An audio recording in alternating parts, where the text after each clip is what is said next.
जमीन घोटाळा प्रकरण आणि या प्रकरणी सूर्यकांत येवलेची आज पुणे पोलीस पुन्हा चौकशी करतील। 2 दिवसांपूर्वी पुणे पोलिसांनी 10 तास चौकशी केलेली होती। अमेडिया एंटरप्राइजेस या कंपनीला सरकारी जमीन विकल्या प्रकरणात सूर्यकांत येवलेची आज चौकशी होईल।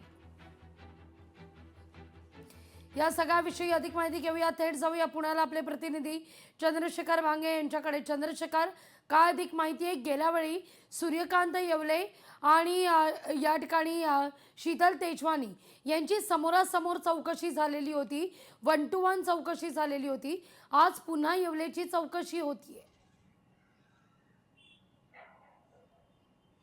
लागवी खरं तर या सगळ्या कटामध्ये हा जो आरोपी आहे निलंबित तहसीलदार सूर्यकांत येवले हा सामील आहे। 25/5/2025 या दिवशी जो आहे तो शीतल तेजवानीनं सूर्यकांत येवलेला एक पत्र दिलं होतं आणि या पत्रामध्ये जी मुंडव्यातील सरकारी जमीन आहे, ही सरकारी जमीन आम्ही खरेदी केलेली आहे, ही सरकारी जमिनीचा ताबा तात्काळ आम्हाला मिळावा म्हणून असं हे पत्र होतं। या संदर्भातील जे रक्कम आहे ही रक्कम सुद्धा भरल्याचं तिने सांगितलं होतं, परंतु या सगळ्या विषयीची कोणतीही खातरजमा किंवा चौकशी या सूर्यकांत येवलेने केली नव्हती। खरं तर सूर्यकांत येवलेने या संदर्भातील सगळी माहिती घेणं आवश्यक होतं, कारण ही सगळी जमीन सरकारी होती।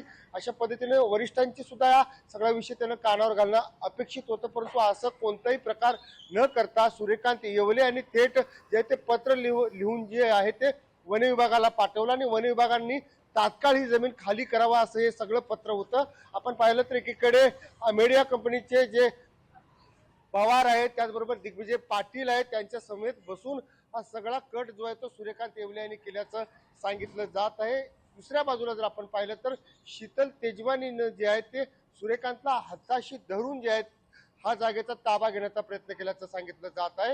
या 2 महत्वाच्या गोष्टीमुळे आज पुन्हा सूर्यकांत येवलेची चौकशी पुण्याच्या पोलीस आयुक्त कार्यालयामध्ये होणार आहे। एकंदरीत शीतल तेजवानीची जी पोलीस कोठडी काल कोर्टाने 4 दिवसाची वाढवून दिली, ती याच कारणामुळे आज पुन्हा सूर्यकांत येवले आणि शीतल तेजवानी समोरासमोर येतील आणि या सगळ्या चौकशीनंतर कदाचित सूर्यकांत येवले याला पुणे पोलीस अटक करतील। परंतु यामधील महत्वाचा जो व्यक्ती आहे तो दिग्विजय पाटील आणि पार्थ पवार या दोघांची अटक केव्हा होणार हा प्रश्न विधानसभेमध्ये सुद्धा विचारला जात नाही। हे सगळ्यात गंभीर बाब म्हणावं लागेल, कारण ज्या पद्धतीनं राज्याला हादरवणारा हा सगळा विषय आहे, परंतु सध्या अधिवेशन सुरू आहे आणि अधिवेशनामध्ये याबाबतचा विषय घेतला जात नाही, तारांकित घेतला जात नाही, अशी जनतेमध्ये सध्या कुजबूज आपल्याला पाहायला मिळत आहे। या सगळ्या प्रकरणामधील पार्थ पवार जोपर्यंत जेलमध्ये जात नाही तोपर्यंत लोकशाही सुद्धा या सगळ्या विषयाचा पुरावा करणार आहेत। परंतु एकंदरीत अजित पवारांचे चिरंजीव म्हणून पार्थ पवार यांच्यावरती गुन्हा दाखल होत नाही, दिग्विजय पाटील यांच्यावरती गुन्हा दाखल होतो, परंतु त्यांची चौकशी होत नाही। त्यांना अगदी किरकोळ कारणावरून पुणे पोलीस मुदतवाढ देत आहेत आणि छोटे मासे जे आहेत शीतल तेजवानी आणि तहसीलदार येवले या दोघांची चौकशी होते, परंतु यातील जे बडे मासे आहेत दिग्विजय पाटील आणि पार्थ पवार या दोघांनावरती जे ती अटकेची कारवाई केव्हा होणार किंवा त्यांच्यावरती हे सगळे प्रश्न उपस्थित केले जात आहेत। अगदी धन्यवाद तुम्ही दिलेल्या एकूण सविस्तर माहिती करता। लोकशाही मराठी ऐका, पहा, जागरूक रहा।